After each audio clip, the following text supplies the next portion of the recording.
You know, we have this rather peculiar idea in our culture that helping others is always the right thing to do. We've been taught from childhood that to be a good person, a spiritual person, a loving person, you must always say yes. You must always give. You must always be available. And if you hesitate, if you pause, if you dare to set a boundary, well then something must be wrong with you. You must be selfish. You must be unkind. But what if I told you that this entire notion is backwards?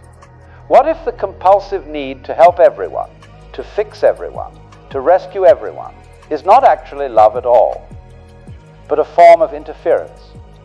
A way of disrupting the very lessons that life is trying to teach? Think about it.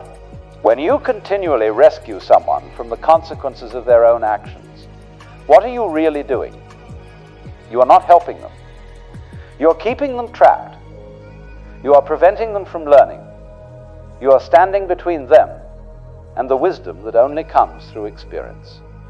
Now, I'm not suggesting we become cold or indifferent. That would be another extreme, wouldn't it? The question is not whether we should care. The question is how we care. And more importantly, who we choose to pour our energy into. Because you see, there are certain types of people who will drain you dry. They will take and take and take, and no matter how much you give, it will never be enough. And the tragedy is not that they are taking. The tragedy is that you are preventing them from growing. Let me share with you 7 types of people that you must learn to recognize. Not so that you can judge them or condemn them, but so that you can protect your own energy and allow them to face the very experiences they need to wake up. Number 1, the chronically lazy. There is a difference, you see, between someone who is struggling and someone who has simply given up. The person who is struggling will take your help and use it as a stepping stone. But the chronically lazy person, they will use your help as a hammock. They have made a decision, whether consciously or not, that life is too difficult and someone else should carry their weight. And the moment you step in to help them, you become that someone else. You become the person they depend on. Not because they cannot do things themselves, but because they have discovered that someone will always do it for them. Now watch what happens in nature. A bird does not bring food to a chick that refuses to open its mouth. A tree does not continue to nourish a branch that bears no fruit. Nature is very clear about this. If something is not producing, if something is not contributing, it is eventually cut off, not out of cruelty, but out of wisdom. The chronically lazy person will always have an excuse. They will tell you about their difficult childhood, their bad luck, their unfair circumstances. And some of this may be true. But here is the question you must ask. What are they doing about it right now? Are they taking any steps, however small, to change their situation? Or are they simply waiting for someone to come along and fix it for them? When you help someone who refuses to help themselves, you rob them of something precious. You rob them of the satisfaction of their own accomplishment. You rob them of the strength that comes from overcoming difficulty. You rob them of the very thing they need most, which is the discovery that they are capable. Some of you have been carrying people for years. You pay their bills, you solve their problems, you clean up their messes. And every time you do it, you tell yourself you are being kind. But what if your kindness is actually keeping them weak? What if your help is the very thing preventing them from standing on their own feet? The lazy person needs to feel hunger. They need to feel discomfort. They need to experience the natural consequences of their choices. Because it is only when the pain of staying the same becomes greater than the pain of change that they will finally move. Number 2, the perpetually ungrateful. Have you ever noticed that some people can receive an extraordinary gift and treat it as if it were nothing? You could give them your time, your money, your energy, your very heart, and they will take it without a second thought. No thank you, no acknowledgement, no appreciation whatsoever. This is not an accident. This is a character issue. Gratitude is not just good manners. Gratitude is the sign of a person who recognizes they are part of something larger than themselves. A grateful person understands that every blessing, every gift, every kindness is not owed to them, but given freely. And when you understand this, you treat gifts with reverence. But the ungrateful person? They believe the world owes them. They believe your help is their right. And the more you give to them, the more entitled they become. It's a strange paradox, isn't it? The more you pour into them, the less they appreciate it. I once knew a man who helped a friend pay his rent for 6 months straight. Month after month, he sacrificed his own comfort to make sure this friend had a roof over his head. And do you know how the friend responded? He complained. He complained that the apartment was too small. He complained that the neighborhood was not nice enough. He complained that he had to live this way while others had more. Not once did he say thank you. Not once did he acknowledge the sacrifice. And when the 6 months ended and the man could no longer help, do you know what happened? The friend became angry. He felt betrayed, as if the help he received was not a gift, but a debt that was now being unfairly called in. This is the nature of the ungrateful. They do not see kindness. They see weakness. They do not see generosity. They see opportunity, and they will take and take and take until there is nothing left of you. When you help an ungrateful person, you are not sowing seeds. You are throwing them into a bottomless pit. And no matter how much you throw, the pit will never be filled. Number 3, the arrogant and self-righteous. There are people who do not want your help. They want your validation. They do not want your wisdom. They want you to confirm what they already believe. And if you dare to offer anything that challenges their view of themselves, they will reject you entirely. The arrogant person is not suffering from a lack of knowledge. They are suffering from an excess of pride. They believe they already know. They believe their way is the right way, and anyone who suggests otherwise is simply wrong. Now, pride is a curious thing. It masquerades as confidence, but it is actually fear. The arrogant person is terrified of being wrong because their entire identity is built on being right. If they admit they don't know something, if they acknowledge they need help, their whole sense of self begins to crumble.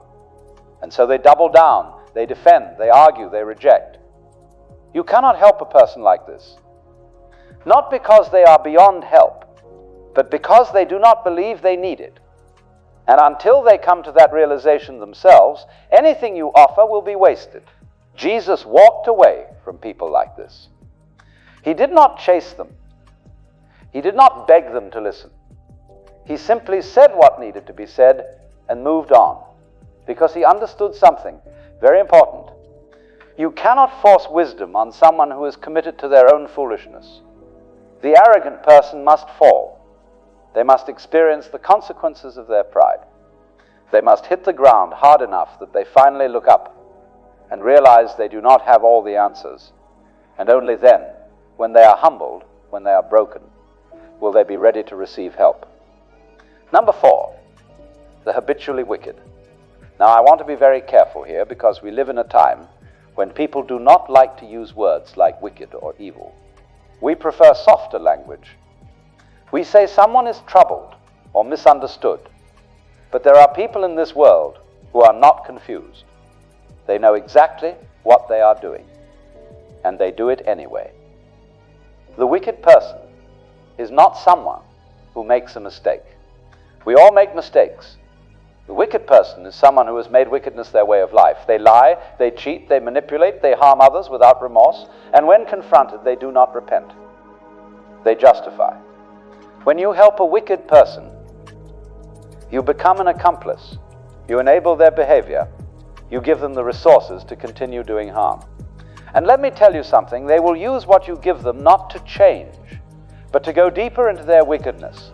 There is a reason why wisdom traditions across cultures warn against supporting those who do evil.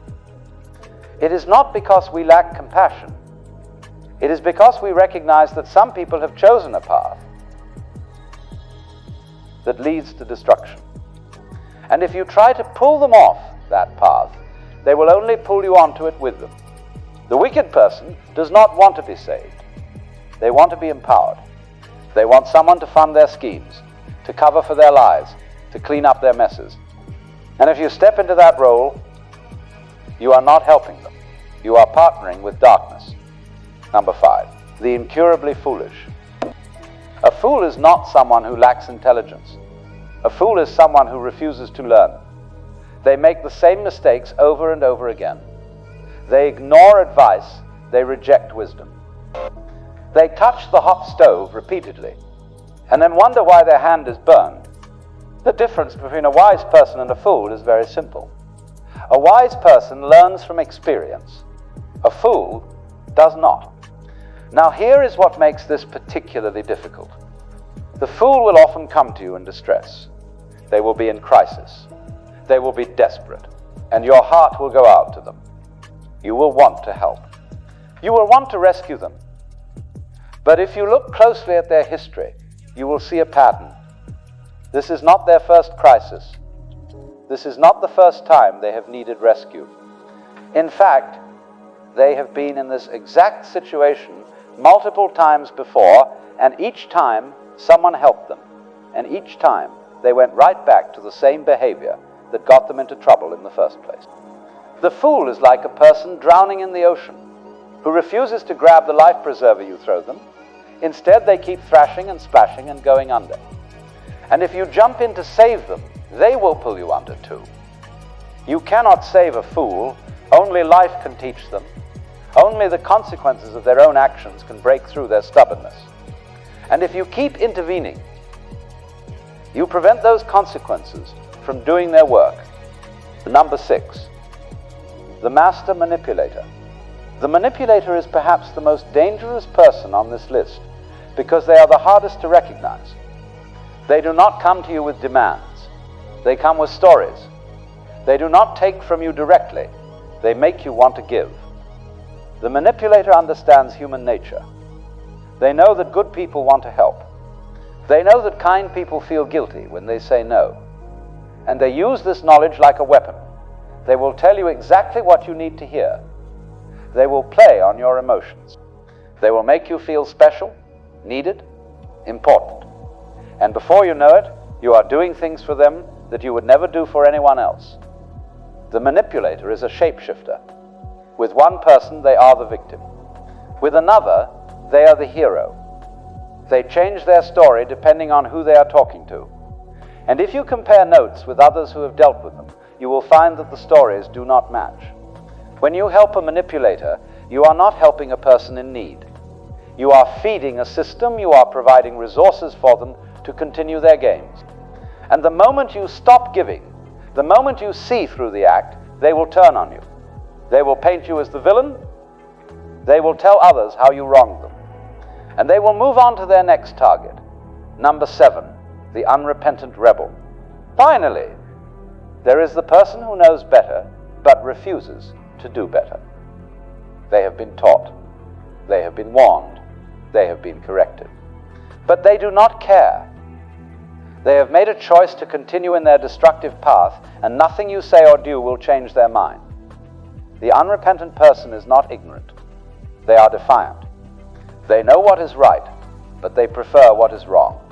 And when you try to help them, they will nod and smile and agree with everything you say.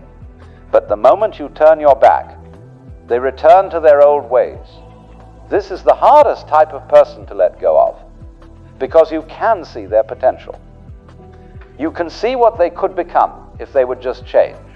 And so you keep hoping, you keep believing that this time will be different. But it never is. The unrepentant person must want to change.